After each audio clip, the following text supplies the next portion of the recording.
Hare Krishna friends, I am here with all of you to start the part 2 of the reading for Srimad Bhagavatam for 12th September. I'm posting it a day in advance because I'm going to be busy tomorrow and I hope you will check these out and listen to them according to the timings you have scheduled for yourselves for these readings. Thank you for adjusting with this. Let us get started with our reading with the prayers. Please join me. ॐ नमो भगवते वासुदेवाय ॐ नमो भगवते वासुदेवाय ॐ नमो भगवते वासुदेवाय. Text 22, Chapter 8, First Canto, Srimad Bhagavatam. Namaha Pankajanaabhaya, Namaha Pankaja Maline, Namaha Pankaja Netraya, Namaste Pankaja Nagrahye. Translation: My respectful obeisances are unto you, O Lord, whose abdomen is marked with a depression like a lotus flower, who are always decorated with garlands of lotus flowers, whose glance is as cool as the lotus, and whose feet are engraved with lotuses. Purport: Here are some of the specific symbolical marks on the spiritual body of the personality of Godhead which distinguish his body from the bodies of all others. They are all special features of the body of the Lord. The Lord may appear as one of us, but he is always distinct by his specific bodily features. Srimati Kunti claims herself unfit to see the Lord because of her being a woman. This is claimed because women, Shudras, the laborer class, and the Dvijabandhus, or the wretched descendants of the higher three castes, are unfit by intelligence to understand transcendental subject matter concerning the spiritual name, fame, attributes, forms, etc. of the Supreme Absolute Truth. Such persons, although they are unfit to enter into the spiritual affairs of the Lord, can see him as the Archa Vigraha who descends on the material world just to distribute favors to the fallen souls, including the above mentioned women, Shudras, and Dvijabandhus. Because such fallen souls cannot see anything beyond matter, the Lord condescends to enter into each and every one of the innumerable universes as the Garbhodakshai Vishnu, who grows a lotus stem from the lotus-like depression in the center of his transcendental abdomen, and thus Brahma, the first living being in the universe, is born. Therefore, the Lord is known as the Pankajanabhi. The Pankajanabhi Lord accepts the Archa Vigraha, his transcendental form, in different elements, namely a form within the mind, a form made of wood, a form made of earth, a form made of metal, a form made of jewel, a form made of paint, a form drawn on sand, etc. All such forms of the Lord are always decorated with garlands of lotus flowers, and there should be a soothing atmosphere in the temple of worship to attract the burning attention of the non-devotees always engaged in material wranglings. The meditators worship a form within the mind. Therefore, the Lord is merciful even to the women, Shudras, and Dvijabandhus, provided they agree to visit the temple of worship in different forms made for them. Such temple visitors are not idolaters as alleged by some men with a poor fund of knowledge. All the great acharyas established such temples of worship in all places just to favor the less intelligent, and one should not pose himself as transcending the stage of temple worship while one is actually in the category of the Shudras and the women or less. One should begin to see the Lord from his lotus feet gradually rising to the thighs, waist, chest, and face. One should not try to look at the face of the Lord without being accustomed to seeing the lotus feet of the Lord. Srimati Kunti, because of her being the aunt of the Lord, did not begin to see the Lord from the lotus feet because the Lord might feel ashamed, and thus Kunti Devi, just to save a painful situation for the Lord, began to see the Lord just above his lotus feet, that is from the waist of the Lord, gradually rising to the face and then down to the lotus feet. In the round everything there is an order. Text 23. यथा ऋषिकेश खलेन देवकी कंसेन रुद्धा तिचिरम शुचार्पिता विमोचिताहं च सहात्मजा विभो त्वयैव नाथेन मुहुर्विद्गणात्. Translation. O Rishikesha, master of the senses and lord of lords, you have released your mother Devaki, who was long imprisoned and distressed by the envious king Kamsa, and me and my children from a series of constant dangers. Purport. Devaki, the mother of Krishna and sister of King Kamsa, was put into prison along with her husband Vasudeva because the envious king was afraid of being killed by Devaki's eighth son, or Krishna. He killed all the sons of Devaki who were born before Krishna, but Krishna escaped the danger of child slaughter because he was transferred to the house of Nanda Maharaja, Lord Krishna's foster father. Kunti Devi, along with her children, was also saved from a series of dangers, but Kunti Devi was shown far more favor because Lord Krishna did not save the other children of Devaki, whereas he saved the children of Kunti Devi. This was done because Devaki's husband Vasudeva was a living, whereas Kunti Devi was a widow and there was none to help her except Krishna. The conclusion is that Krishna endows more favor to a devotee who is in greater dangers. Sometimes he puts his pure devotees in such dangers because in that condition of helplessness, the devotee becomes more attached to the Lord. The more the attachment is there for the Lord, the more success is there for the devotee. Text 24. Vishan Mahagreha Purusha Darshana Dasatya Sabhaya Vanavasa Kritshritaha Mridhe Nekamaharathasstrato Draunyastratacharsma Hare Bhirakshitaha. Translation. My dear Krishna, your lordship has protected us from a poisoned cake, from a great fire, from cannibals, from the vicious assembly, from suffering during our exile in the forest, and from the battle where great generals fought. And now you have saved us from the weapon of Ashwathama. Purport. The list of dangerous encounters is submitted herein. Devaki was once put into difficulty by her envious brother, otherwise she was well.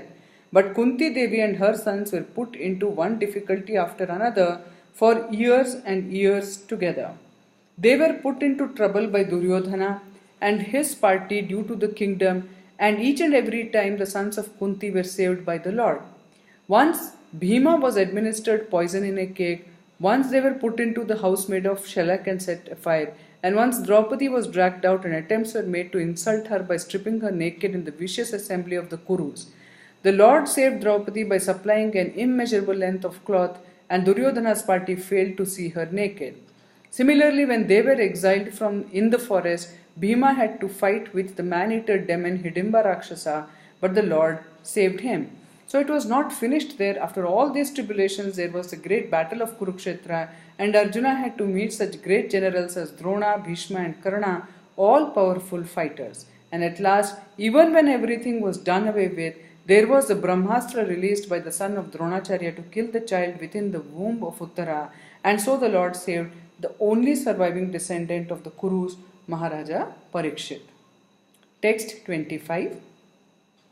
Vipadah santutaha shashvat tatra jagadguru bhavato darshanam yatsyada punarbhava darshanam.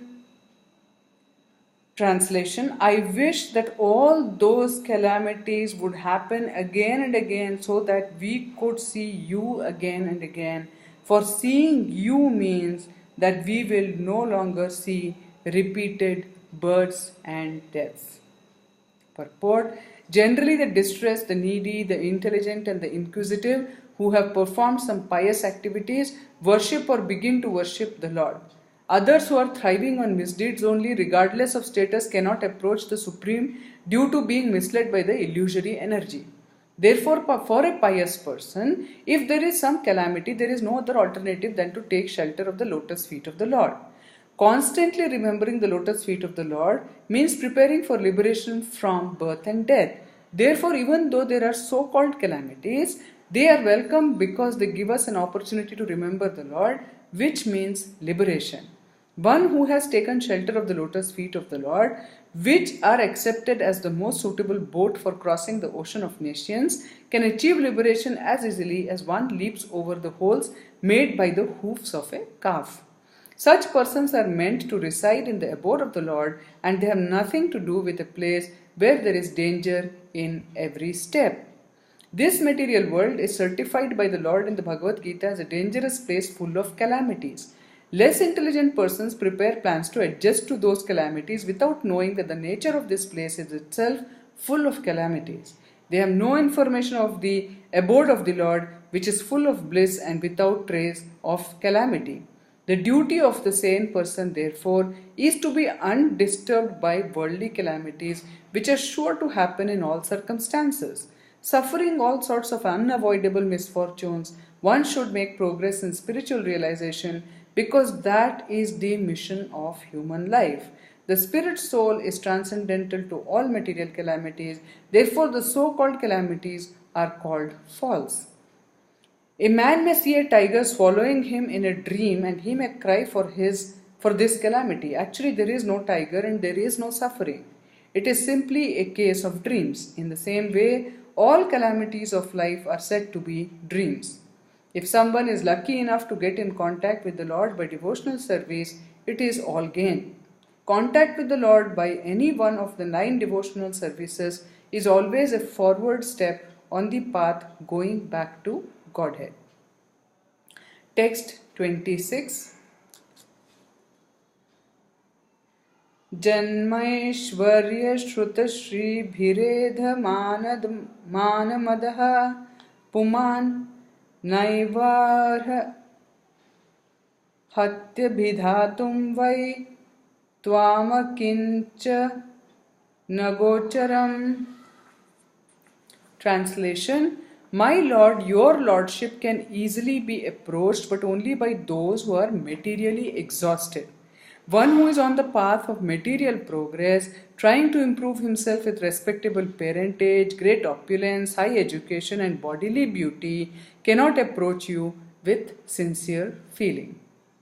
Purport: Being materially advanced means taking birth in an aristocratic family and possessing great wealth and education and attractive personal beauty.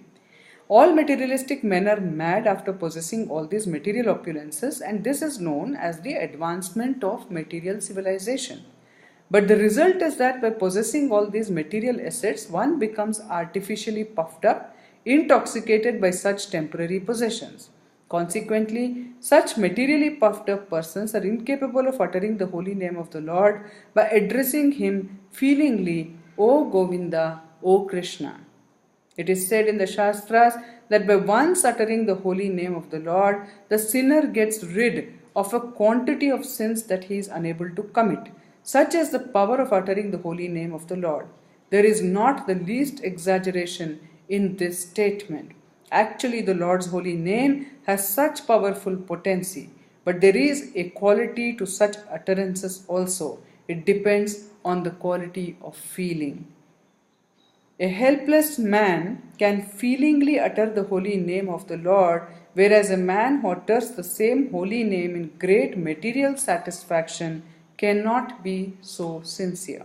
A materially puffed up person may utter the holy name of the Lord occasionally, but he is incapable of uttering the name in quality.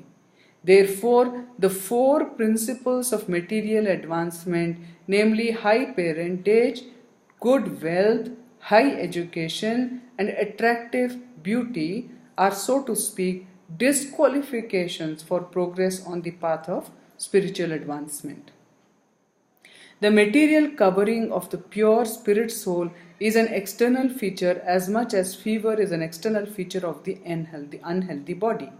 The general process is to decrease the degree of the fever and not to aggravate it by maltreatment. Sometimes it is seen that spiritually advanced persons become materially impoverished. This is no discouragement. On the other hand, such impoverishment is a good sign as much as the falling of temperature is a good sign. The principle of life should be to decrease the degree of material intoxication, which leads one to be more and more illusioned about the aim of life. Grossly illusioned persons are quite unfit for entrance into the kingdom of God. At this point, I would like to end the reading by just sharing, a little bit about what I feel when I read this. For the past 15 years, I have been following the path of spirituality under the guidance of my spiritual master. And frankly, what I have seen is, yes, your material, luxury and comforts may be taken away for your own good of spiritual advancement, but the Lord never ever creates a possibility of his devotee, or at least a person making sincere attempt to be his devotee, to not have enough to survive. Believe me, I have never been short of food to have or a shelter to live in. I have in fact got more than I need even now. And that is absolutely due to the greatness and of the mercy that I have received in the form of blessing from Lord Shri Krishna and my Gurudev. Try to trust, jump, and see that's the only way to figure out whether what I'm saying is true. I have done that. It's a challenge for you. When you are ready, try to do that and see for yourself. The feeling is absolutely something that you cannot explain in words, but gives you the faith that you need to continue walking on that road, even if everybody else around you thinks that you are being foolish or you are letting go of all the opportunities to progress and so on and so forth. But seriously, only you know with every step you are taking, you are progressing far more than many of those unfortunate souls around you. So with this, wishing you all the very best for your spiritual progress. Thank you very much for listening and giving me company in this reading. Have a conscious, happy life. Hare Krishna.